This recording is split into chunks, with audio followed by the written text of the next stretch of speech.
Halo teman-teman, di sini kami dari kelompok 3 TPB 16 dari Prodi Teknik Biosistem angkatan 2021 yang beranggotakan saya sendiri Aulia Nurhaliza serta teman-teman saya yaitu Helena Wilhelmina Manalu dan juga Herviana Indira Kusuma Riandara. Baiklah, di sini kami akan menjelaskan mengenai bahasa pemrograman C++ tentang cara menghitung data komposisi pada tanah. Nah, baiklah, sebelum kita melanjut ke pembahasan selanjutnya, ada baiknya kita mengetahui apa sih itu C++. C++ adalah bahasa pemrograman komputer yang dibuat oleh Bjarne Stroustrup yang merupakan perkembangan dari bahasa C yang dikembangkan di Bell Labs atau Dennis Ritchie pada awal tahun 1970-an. Bahasa itu merupakan peningkatan dari bahasa sebelumnya, yaitu B. Bahasa pemrograman C++ ini adalah bahasa yang digunakan untuk membuat berbagai aplikasi. Misalnya aplikasi pengolahan gambar, software, gadget, game, hingga sistem operasi lainnya. C++ ini merupakan bahasa pemrograman general purpose dan multiparadigma, di mana jika kita menggunakan C++ ini, kita dapat menghitung komposisi pada tanah dengan mudah. Data komposisi pada tanah yang akan dihitung yaitu gamma T atau berat volume tanah basah, kemudian WC atau water content yaitu kadar air pada tanah, yang selanjutnya gamma D yaitu berat volume tanah kering, dan kita juga akan menghitung E atau angka pori pada tanah dan menghitung N atau porositas dari tanah tersebut, dan terakhir kita akan menghitung SR atau derajat kejenuhan dari tanah tersebut. Baiklah, di sini saya akan menjelaskan mengenai perhitungan data komposisi pada tanah menggunakan program yang telah kami buat. Berikut saya akan menjelaskan terlebih dahulu mengenai rumus data komposisi tanah. Untuk menghitung data komposisi tanah, data yang diperlukan yaitu volume tanah basah, gravity spesifik, berat tanah basah, dan juga berat tanah kering. Keempat data ini nantinya akan diperoleh dari sebuah hasil penelitian atau hasil riset. Nah, keempat data ini nanti akan diolah hasilnya menggunakan rumus ini untuk memperoleh keenam data ini, di mana rumusnya yaitu gamma T sama dengan WT per VT, gamma D sama dengan gamma T per 1 ditambah WC, N sama dengan E per 1 ditambah E, WC sama dengan WW per WS dikali 100%, E sama dengan gamma W dikali GS per gamma D dikurang 1, dan SR sama dengan WC dikali GS per E. Di mana WW sama dengan berat air yang hasilnya diperoleh dari WT dikurang WS, kemudian gamma T adalah berat volume tanah basah, gamma W sama dengan berat volume air, WC sama dengan water content, E sama dengan angka pori, dan SR merupakan saturation degree, dan yang terakhir N merupakan porositas. Langsung saja kita masuk ke dalam program C++-nya. Sebentar. Di sini sudah ada program yang telah kami buat, berikut merupakan gambarannya. Kemudian saya akan menjelaskan bagaimana isinya. Yang pertama, seperti biasa, kita menulis struktur programnya, yaitu include iStream, di mana iStream ini adalah salah satu header file yang ada di C++. Nah, header ini digunakan untuk fungsi input dan output yang ada di C++. Kemudian kita menuliskan using namepage std, di mana using namepage std ini merupakan perintah untuk mendeklarasikan kepada compiler C++ bahwa kita akan menggunakan semua fungsi atau kelas atau file yang terdapat di dalam namepage std. Kemudian kita masuk kepada variabel datanya, yaitu menggunakan int main. Kemudian kita akan mendeklarasikan menggunakan float, di mana yang dideklarasikan yaitu WT, VT, WS, GS, berat vol tanah, berat vol kering, WC, E, N, SR, konversi, dan satuan. Nah, kenapa kita menggunakan float?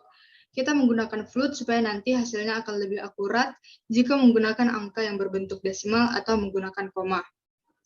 Nah, selanjutnya ini merupakan judul program, di mana jika kita run program ini maka bentuknya seperti ini, judul program. Nah, kemudian kita masuk kepada data. Nah, di mana keempat data tadi, yaitu ini, WT, GS, WT, dan WS ini, akan dimasukkan ke dalam data. Dan kita beri statement seperti masukkan berat tanah basah, masukkan volume tanah, masukkan berat tanah kering, dan masukkan berat jenis tanah. Di sini juga kita menggunakan cout dan sin, di mana ini merupakan aksi yang akan dilakukan berulang kali asalkan kondisi perulangan masih terpenuhi. Isi badan perulangan dapat terdiri dari berbagai perintah, baik input maupun output, ataupun di dalamnya ada perulangan lagi. Setelah itu kita masuk ke hasil. Terlebih dahulu kita tuliskan statement, gunakan tanda titik sebagai tanda koma, agar nanti hasilnya yang berupa desimal dapat dimasukkan. Kita proses value data tadi, mulai dari WT, WS, VT, dan GS. Dengan rumus yang sudah ada, di mana rumusnya tadi merupakan ini. Setelah kita memasukkan rumus tersebut ke dalam program, rumus tersebut tidak akan langsung keluar. Maka untuk mengeluarkannya, kita harus panggil menggunakan cout. Dan kita beri statement seperti berat volume tanah adalah, kadar air, berat volume kering adalah, angka pori adalah, porositas, dan derajat kejenuhan. Setelah hasil perhitungan data pada komposisi tanah tadi keluar, terkadang kita perlu merubah satuan-satuan nilainya. Kita perlu mengkonversikan hasilnya tadi menjadi satuan yang sering digunakan dalam berat volume tanah, seperti gram per sentimeter kubik, pound per feet kubik, dan kilonewton per meter kubik. Dengan begitu, kita harus membuat program untuk mengkonversikan satuan hasilnya. Di sini kita akan mendeklarasikan kembali untuk membuat statement apakah data tadi ingin dikonversikan. Kita tulis statement, konversikan berat volume. Dan jika memilih ya, maka ditekan angka 1, dan jika memilih tidak, maka ditekan angka 2. Nah, di sini kita menggunakan if. If digunakan untuk menentukan langkah kerja, memutuskan mengeksekusi suatu blok pernyataan apabila sebuah kondisi terpenuhi. Jika tidak, blok pernyataan dapat diabaikan. Kita akan keluarkan ingin dikonversikan dari mana ke mana. Misalnya dari gram per sentimeter kubik akan dikonversikan ke pound per feet kubik atau ke kilonewton per meter kubik.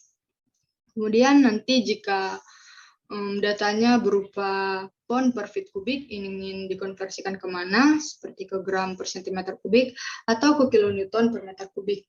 Dan yang terakhir, apabila datanya berupa kilonewton per meter kubik, ingin dikonversikan kemana, ke gram per sentimeter kubik atau ke pound per feet kubik. Nah, setelah itu kita beri statement pilih. Nanti yang menggunakan program ini akan memilih antara 1 sampai 6 tadi. Nah, jika dia memilih angka 1, maka berat volumenya nanti akan dikalikan dengan angka ini. Nanti akan keluar dua hasil, yaitu berupa pound per feet meter kubik. Dan jika dia menggunakan atau memilih angka 2, maka nanti hasilnya akan dikalikan dengan angka ini. Dan jika memilih angka 3, nanti hasilnya akan dikalikan dengan angka ini. Jika memilih angka 4, hasilnya dikalikan dengan angka ini. Dan jika memilih angka 5, hasilnya dikalikan dengan angka ini. Dan juga terakhir, jika dia memilih angka 6, maka hasilnya akan dikalikan dengan angka ini. Dan jika dia memilih angka lain, maka cout-nya akan mengeluarkan pernyataan seperti tidak tersedia. Dan kemudian kita akhiri dengan terima kasih.